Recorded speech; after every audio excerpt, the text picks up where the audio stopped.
Hey, so this is the second part of my video about my near-death experience. I originally meant to make it just one video, but I ended up going into a lot of detail about my backstory, and I wanted to do that. I'm not trying to make like this a short video. I just really want to give as much detail as possible. I wanted to make it one cohesive video, but I didn't expect it to take as long as it did to tell the full story. Anyway, so hopefully you watch that, and if not, I'll link it below. I'm new to YouTube, so I'm gonna figure all that out.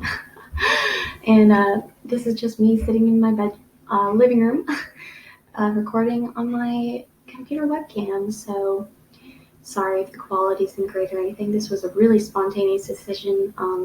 Anyway, so if you watched the first video, you'll know the backstory. Just a quick recap. I was 15, and this was November 2013, and I was anorexic.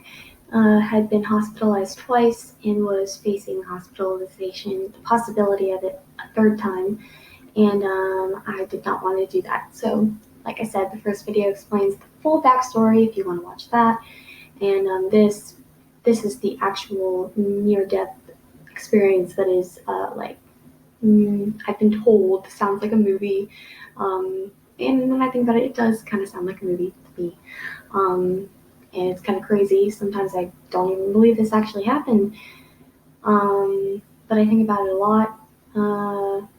And I've been wanting to tell this story because I've been told it's inspiring. I think it is inspiring. It actually inspires me to keep living when I think about it, because sometimes I'm like, I could potentially not be alive right now if God had not saved me at this time when I was 15. And obviously that means He wanted me to be here on this planet for a reason. I'm here for a reason. He had a purpose for me, and He saved me. And He's also saved me countless times after that, and even before that. When I was a kid, this is the most specific, like the biggest time that I really could have died, and actually was okay. Like at one point, I realized I'm probably gonna die. By the time I realized that, I was actually in a state of that weird state where you're like, you accept, I think I'm gonna die, but I was like, my body was shutting down or whatever, and I really didn't. I was just kind of chill with that idea at first. When the idea first hit me, I was freaking out. But anyway, I need to actually start telling the story. So I left off the last video. I was sitting in my bedroom in our condo in rental condo, 3-bedroom apartment in Redding, California. My dad was working in his and my mom's bedroom. Siblings were out watching TV.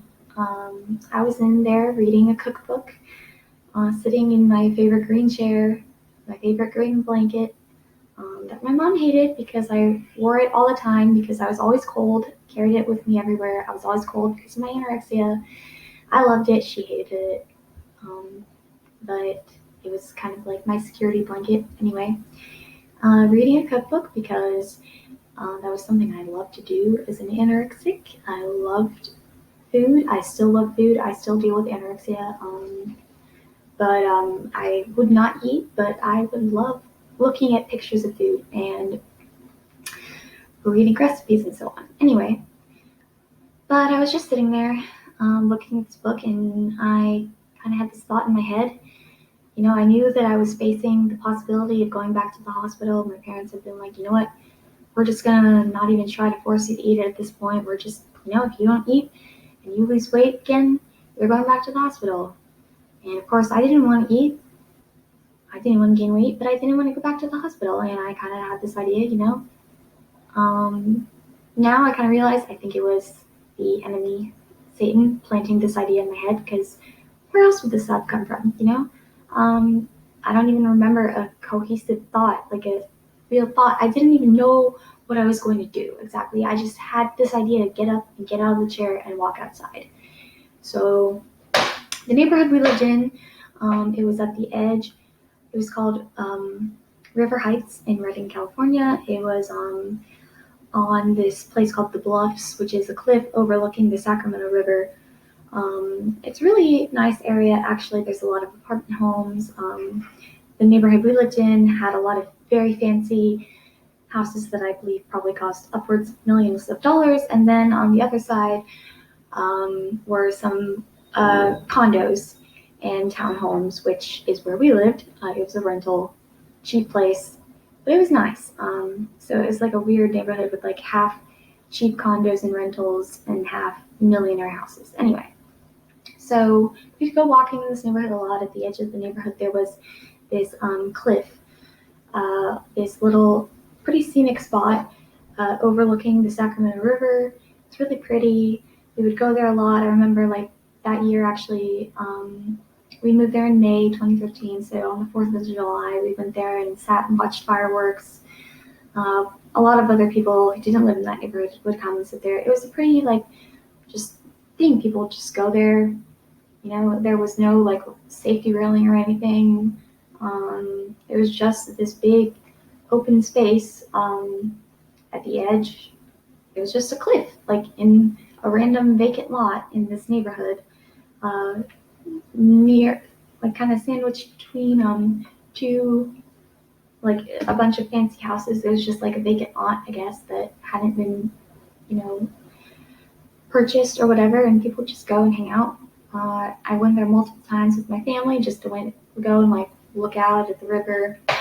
I always remember I never really, went close to the edge or anything, but I always had this weird feeling inside me, kind of like calling, like this weird feeling of like, hey, what if you like jumped off the cliff, what would happen? Or just this like morbid curiosity about it. And later on I learned it's like actually a thing where, if you're driving down the road, you suddenly have this idea of like, oh, what if I just crashed into that tree? Or what if I ran the red light? Or you're walking across a bridge. What if I just jumped off this bridge? And then you're like, oh, I don't want to do that. That's weird. And then you move on. It's like kind of a phenomenon. It's called l'appel du vide, which means call of the void in French. Later on, I watched, there's an opinion of one of the pastors of this church that we went to. The reason we moved to Redding, Beth Church, pastor there, Chris Valentin, who I love. He's an awesome guy, super cool guy. But he talked about that feeling.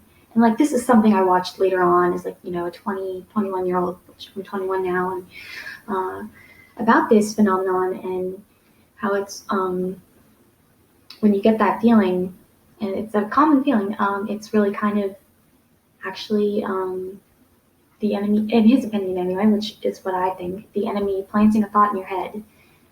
And it's not something that you actually want to do, because humans, we naturally seek out life. So anytime you're motivated towards death, it's or you feel like you want to die, suicidal thoughts are not you. It's the enemy telling you to do something, and you think it's you. Like, he's good at making it seem like it's you, tricking you into thinking it's you, but it's really not you. Anyway, this is just, don't come for me in the comments if people actually watch this video, but that's what I believe. That's what some Christians believe. It's pretty interesting thing, but that's a topic for a different video. Anyway, back then I didn't know this. I had no idea. I was just, 14 and then 15 later on when this actually happened, like looking at this clip, like, oh, whoa, what if I jumped off of it? What if I fell off it? What, just these weird little thoughts. And it was always in the back of my mind.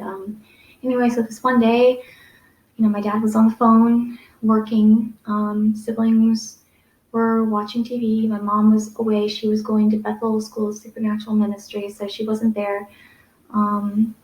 And it's not like, I was supposed to be supervised or anything. I was 15 years old, Anyway, I just kind of got up. I didn't even have a specific thought in my head at this time. I was wearing sweatpants, a tank top and a little sweater over it. It was November. It was during the day. It was pretty sunny, so it wasn't like that cold, but I was still pretty cold. I had my green blanket wrapped around me that I was sitting in, and I just walked out the door. No one noticed. I was very quiet and just left and walked outside with my green blanket, walking down the street. It was, nobody was out. Like I said, this was a neighborhood on, it wasn't like in the middle of nowhere. I don't remember seeing a single person out on the street. It was just, a regular fall day. So I walked down the street, walked basically out of the condo area onto the main road, Riverbend Road, where the fancy houses are. I just started walking down this hill to the cliff area. And I still am trying to pinpoint like an exact thought I had in my head, but I've kind of determined like now that what was in my head was that, and what I didn't quite formulate, like this is what I was trying to do, but this is what I kind of determined later on, this is what I was trying to do, was I didn't want to go back to the hospital for my anorexia. I wanted to stay skinny and be anorexic, and because I thought it was cool. It's what I wanted to do. It made me happy. Honestly, it still kind of makes me happy. I know that's wrong. I know I'm still, I'm not quite, I don't know why I'm like this, but I am working on it. I'm not condoning being anorexic at all, like, disclaimer. And I'm not condoning like this behavior at all, obviously, disclaimer. This is totally stupid and reckless. I should not have done this. I was 15, stupid, not in my right state of mind. This is not a good thing that I did. Being anorexic isn't good. Eating disorders are bad, as I know and knew, but at the time, it's what I truly believed was what I needed to do. Anyway, I had this idea. Okay, so what if I do something to distract people from the anorexia? What if I hurt myself in a way that is totally out of the norm? Like, nobody would even think about the anorexia at this point. What if I do something and I end up in the hospital, but not the eating disorder hospital? I end up in the hospital and I'm not forced to eat. I'm just in a regular hospital, and people are like happy, like, oh my gosh, you're okay, you were hurt, and like I wanted people to totally forget. I just wanted people to forget about it. I wanted to totally distract from the anorexia, and so I had this thought in my head of hurting myself. And also, another disclaimer, I was not trying to kill myself. I know later on, when I was at the hospital, I was asked this question by many a psychiatrist who obviously didn't believe my tale that this story that I'm going to tell you was an accident. I was very convincing because I knew I was smart enough to know that I couldn't tell them that it was even slightly on purpose. No, I wasn't trying to kill myself. That was true, but it wasn't entirely an accident, as I told. But I knew that even if I said, I wasn't, but like I wasn't trying to kill myself, but this was not entirely an accident. I knew I would have been sent to some residential place, and probably been there for months and months, and I knew it would have been bad. I didn't know exactly what was going to happen, but I was smart enough as a 15-year-old to know I needed to do whatever I possibly could to convincingly tell people this was an accident. And I did. Everyone eventually bought it. And that's what there's a news story I linked in the first video. I'll link it in this video that you can see. This is proof this actually happened. Video of me at the time in my hospital room.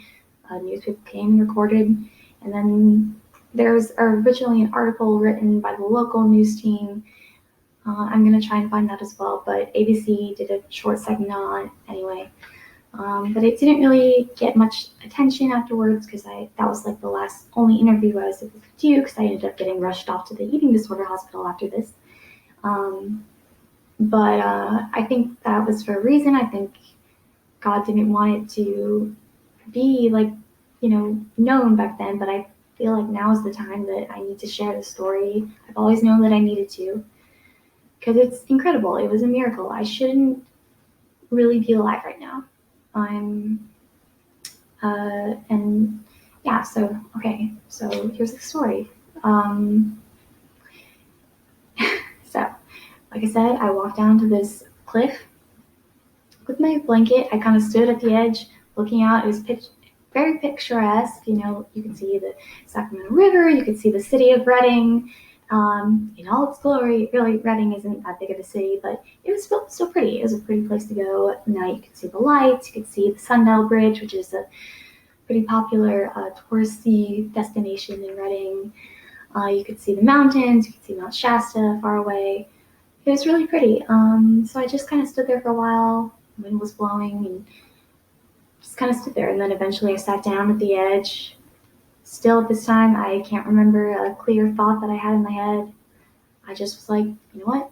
I don't know. Let's just see what happens. So I started getting closer and closer to the edge. I sat down, still had my blanket wrapped around me, started pushing myself. There were bushes at the edge. I started pushing myself into them. At first, I was like, I'll just scratch up my arms. I don't know. I didn't even know what I was thinking. I still wasn't quite thinking.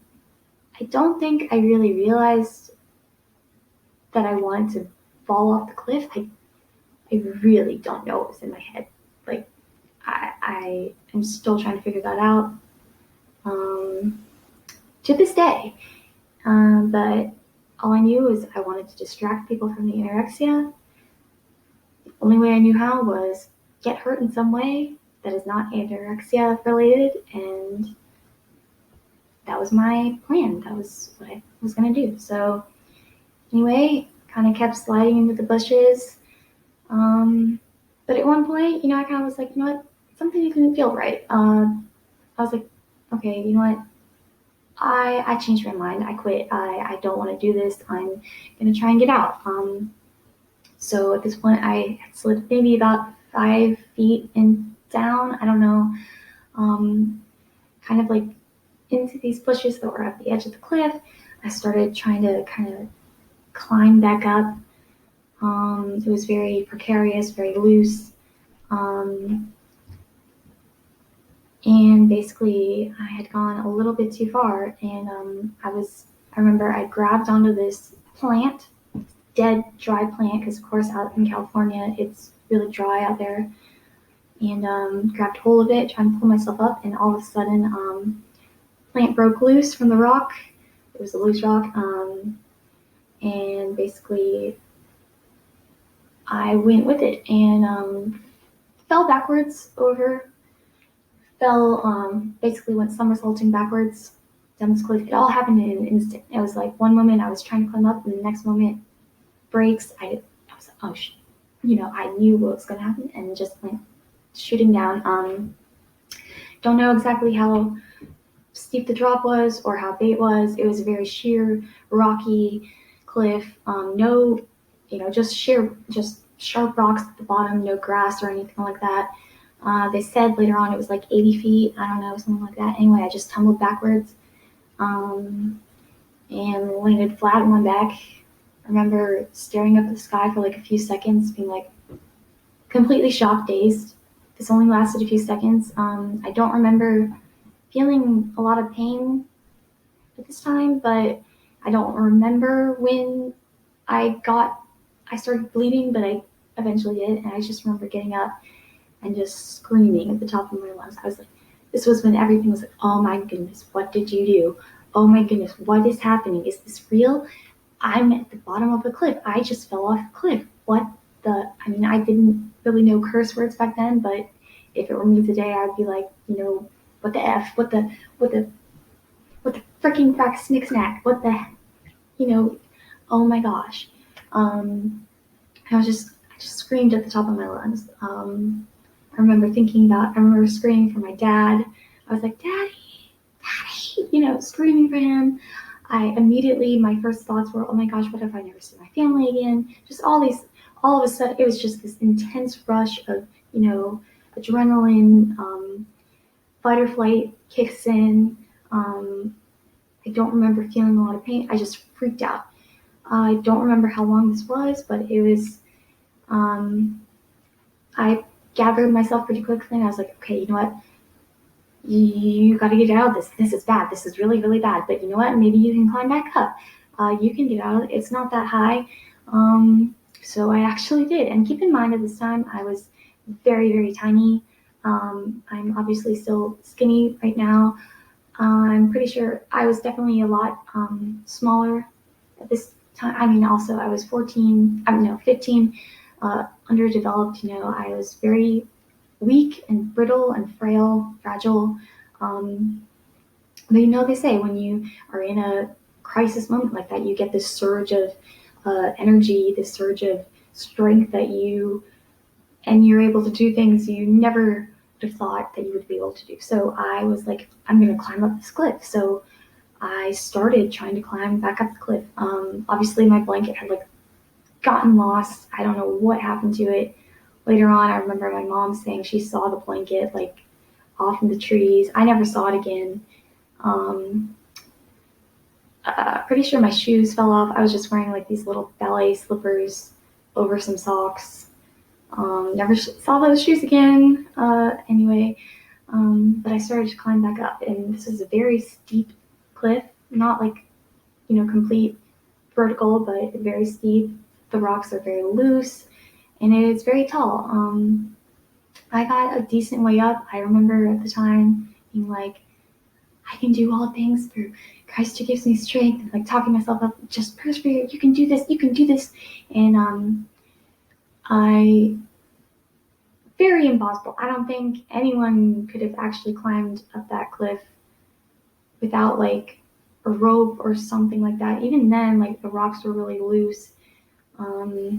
Anyway, so I got to a point. Thought I was almost at the top, really wasn't. Grabbed on, the rock broke again. I fell back down. Obviously screamed again. This time I'm pretty sure is when I hit my head. I hit the back of my head. I was obviously scratched up and bleeding, but didn't really notice it. And I was really starting to panic at this point. I'm like, okay, this is really, really, really, really bad. But I still had that adrenaline flowing. I was like, okay, you know what? We're gonna try again. So pretty much almost immediately, I gathered myself and went to a different spot. Tried to climb up again, did the same thing. I can do all things through Christ who gives me strength, but I can do this. This time, I don't remember if the first time or second time I got farther. I'm pretty sure actually it was the second time that I got pretty close to the top, then fell again. This time it was in a different spot. This was the worst fall of the three. So I, in total, fell 3 times. The first initial fall, second after trying to climb back up, and then the third time. Don't remember exactly when I hit my head. The back of my head started bleeding. And this third time, I cut my thumb open. It's kind of hard to see, but you can see how it's still kind of misshapen to this day.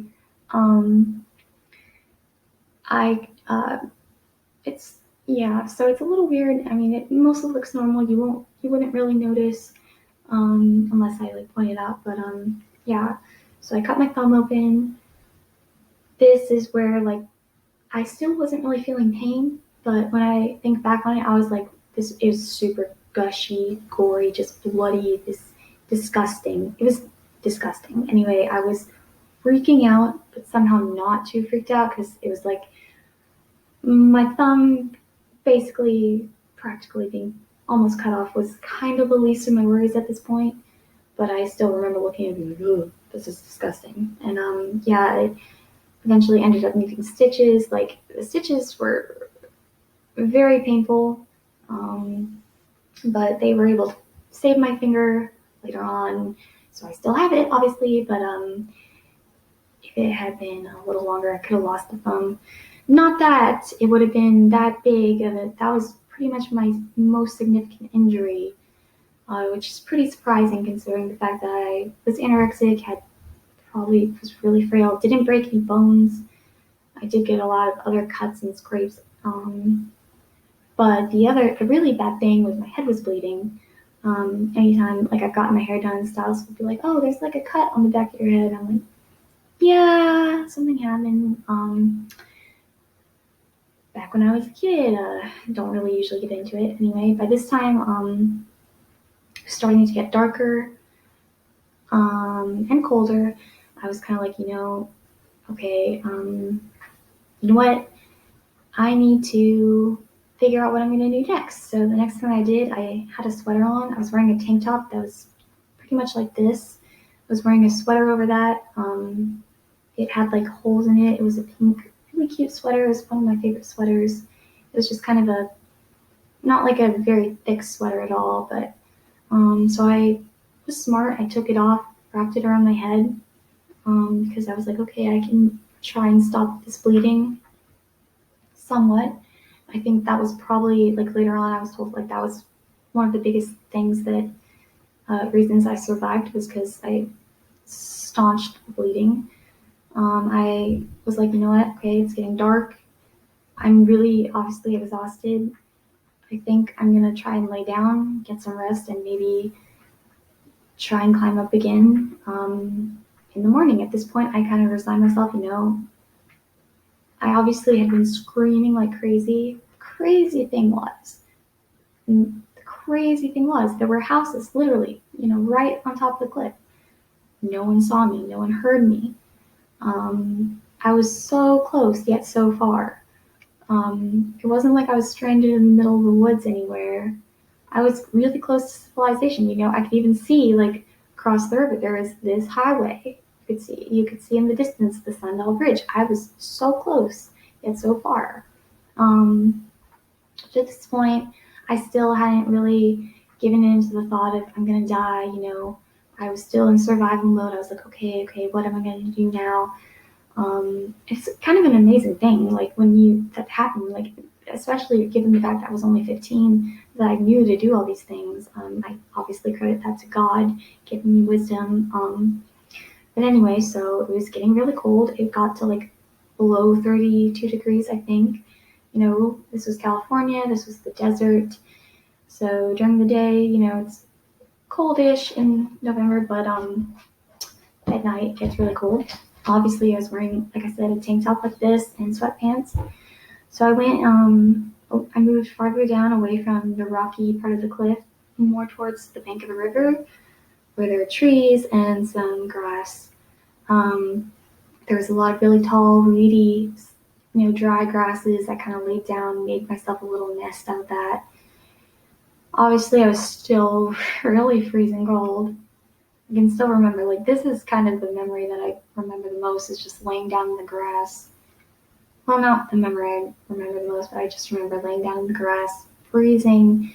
At first, it was, really painful, but I just kind of eventually got used to it. I was shivering a lot. I was just like, you know what?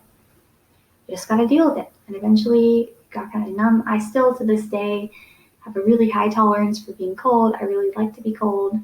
I have a low tolerance for heat. I love being out in the cold. I don't know if it's entirely due to that, but I don't really have a fear of being super cold, as I think, maybe part of that. I don't know.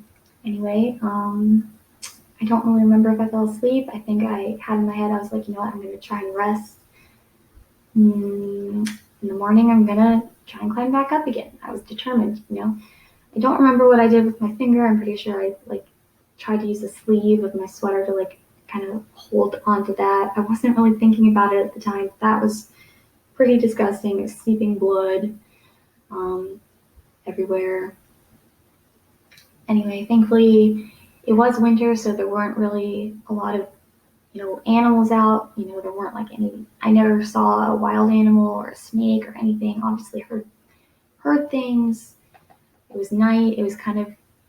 I wasn't exactly scared, which is a weird thing. I was like, obviously disturbed, but like, I still hadn't had like the full like thing. Like, it was still like a surreal moment. It was just like I was just trying to survive at this point. And I remember still feeling hopeful, like, you know what, I can do this. I just need some rest. Anyway, in total, so I ended up being out there overnight. The news story says it was 19 hours total. I don't know if that's exact, whatever, but either way, it was overnight.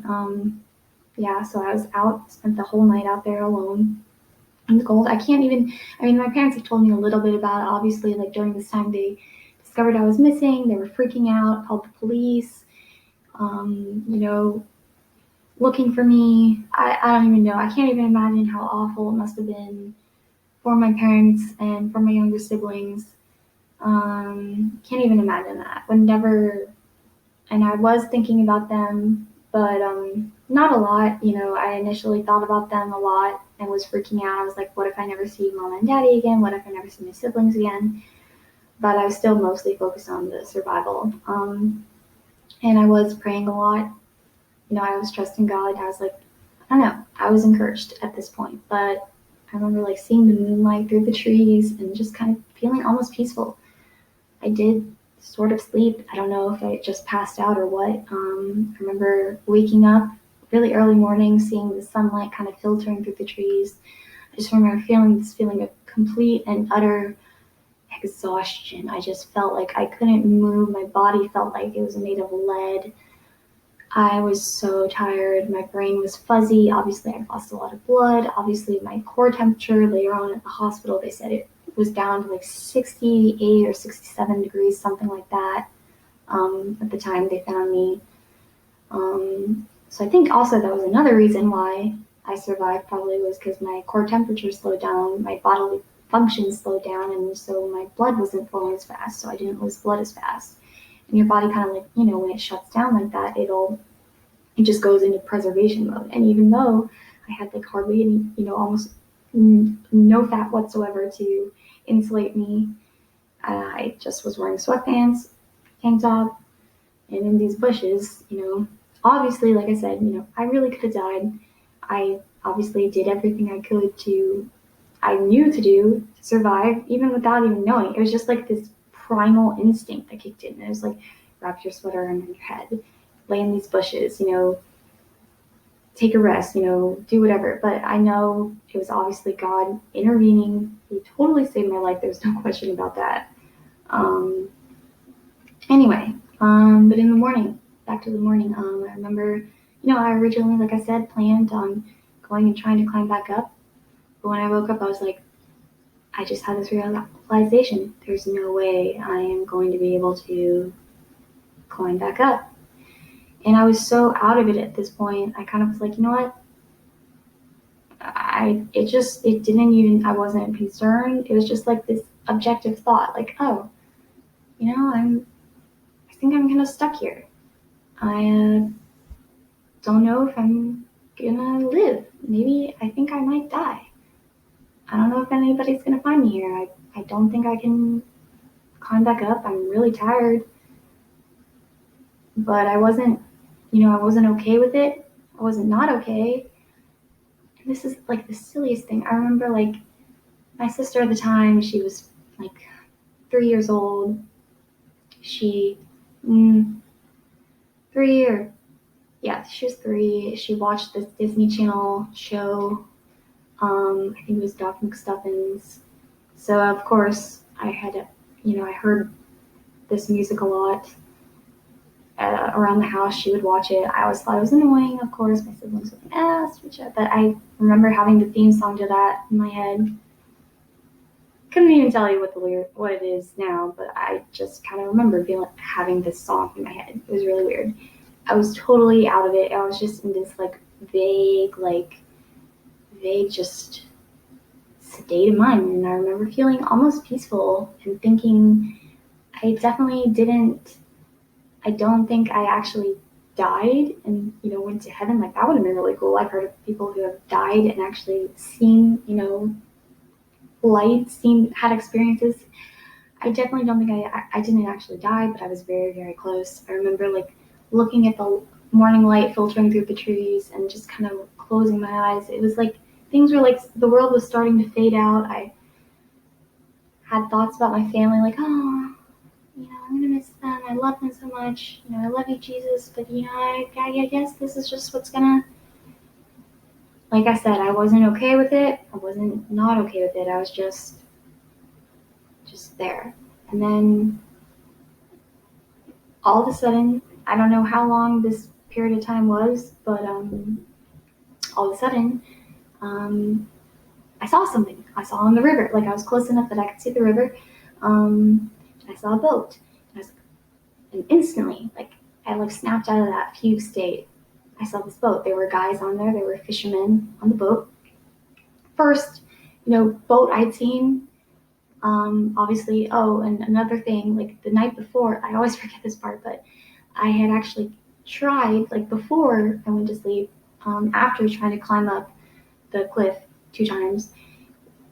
Keep in mind, with my head bleeding, with my thumb bleeding, I tried to walk up, so the river was flowing this way. I tried to walk upstream of the current. I was like, if I could get to the Sundial Bridge, maybe I can, someone will help me. It looked like it was closed. It really was not. I tried to walk. The water got too deep. Obviously, it was freezing cold, and I eventually gave up. I think it's a good thing I did. I think if I tried to go any farther, I possibly could have just drowned or been swept away, or I don't know. But I did turn around anyway. So that overnight, not only was I bleeding, freezing cold just because of temperature, but also soaking wet. Anyway, that's something I always forget. I don't know why, but that was like pretty much my last ditch effort. And then I was like, okay, I gotta lay down. In the morning, I'll try it again. But then, fell asleep. Like I said, fell asleep for a little bit, woke up to the morning light, was in this very heavy state of practical unconsciousness, this vague peace, not being okay with the idea of dying, but kind of making peace with the idea of it. Very unconsciously, just like, you know what, it is what it is. I'm going to go to heaven. Tried my best. But then as soon as I saw this boat, I snapped out of it, and I was like, oh my gosh, anyway. Also, the night before, I had actually seen a helicopter. There was a helicopter that flew kind of above me, with a searchlight on. I'm pretty sure it was the Reading police, because my parents obviously, were freaking out, and I think they sent a helicopter after me. It actually flew by twice. I obviously screamed and waved at it. It was dark at this point. I don't know how they didn't see me, but they didn't. So that was like my one point where I was like, oh, I might get rescued, but it didn't work out. Don't remember if that was before or after the water. It was definitely before the climbing up. Anyway, I know I'm telling things a little out of order. I have to keep remembering details that are not as important to me for some reason, but were still important. Anyway, so snapped out of the fugue state, saw the fisherman, kind of got up as best I could, scrambled down a little bit, and just started yelling. Don't remember what I screamed. I think I just screamed help. Of course, my voice was hoarse. I yelled as loud as I could, and eventually, they saw me pretty fast. They came over, and I just remember feeling, oh my gosh, I'm saved. I'm okay. And after this, this is where things start to get really fuzzy. I kind of just, was like, I was like, sweet relief, I'm saved. Obviously, God sent these fishermen. I remember they came over. One of my biggest regrets is I never actually got to meet them afterwards. I never got to know their names. I really did want to meet them. I think I had plans, and they wanted to meet me, obviously, and afterwards. But I ended up, after being in the Reading hospital a few days, a lot of other things went down, and I was set to go home. This was right before Thanksgiving, but they ended up sending me back to the eating disorder hospital. And this was after I had the news interview, and I was told the fishermen wanted to meet me. I wanted to meet them, but I never did get to meet them. So if you guys are out there, I really do hope I get to meet you someday. Hopefully this video will actually get views and get circulated, and maybe, God willing, you will see it out there. Anyway, if you do see this, just know I am so grateful to you for saving me. I'm grateful to God for sending you. I hope I do get to meet you someday, if not on this earth, in heaven someday. But anyway, I don't even know your names. Anyway, all I know, you came over, they came over, obviously saw me. I'm sure I looked absolutely insane. They were like, what is this really skinny girl crawling out of the woods with, my hair was about as long as it is now. It was all my natural color, which is this brown color that I'm growing out, this light brown color. So I had this crazy long hair that was obviously super matted with blood and just dirt and leaves all over the place. I probably looked absolutely insane. I kind of wish I knew what I looked like, actually. But they came over, one of the guys took off his jacket, wrapped me in it. I remember they had water. I took a couple sips of water. At this point, I remember I was just basically passed out. The guy was like, "What's your parents' phone number?" I told him. He dialed my mom. I remember he called. I remember my mom later on telling me that he said, "I have your daughter." Of course, she freaked out and was like, "Let me talk to her." Yeah, let me talk to her. Thinking, which I feel really bad. So okay. She was what? She thinking, someone kidnapped me. I don't know. Of course, that was going through their minds. I don't know. But then so he put me on the phone and I was like, "Hey." She's like, "Oh my gosh," freaking out. I don't remember what she said. Anyway, I was just like, "Yeah, okay, blah." I don't remember. But anyway, I know, another guy called 911. I still don't remember if I feel like there were 5 guys, maybe there were 4, something around that. The ambulance came. It was like a boat ambulance because it was on the river. I vaguely remember, seeing my mom's face, seeing my dad. I still don't know the details of exactly how they got down there, how the boat got down there, but at this point, I pretty much conked out. They did whatever their medical stuff was to take care of me, took me to the hospital. Like I said, never saw the fishermen again. I don't know even if my parents talked to them. I think, understandably, they were just freaking out and terrified and relieved and just overwhelmed emotions. I don't know, what happened to them, where they went. But I did hear later on, they weren't even planning on going out fishing that day. It was a last minute trip. They were actually planning on leaving, but they decided to go back out anyway. Obviously, that was God intervening. And I feel like it's kind of cool, he sent fishermen like Jesus, and his disciples were fishermen. It's kind of a cool, just a cool thing. And I obviously 100% believe it was God who saved me.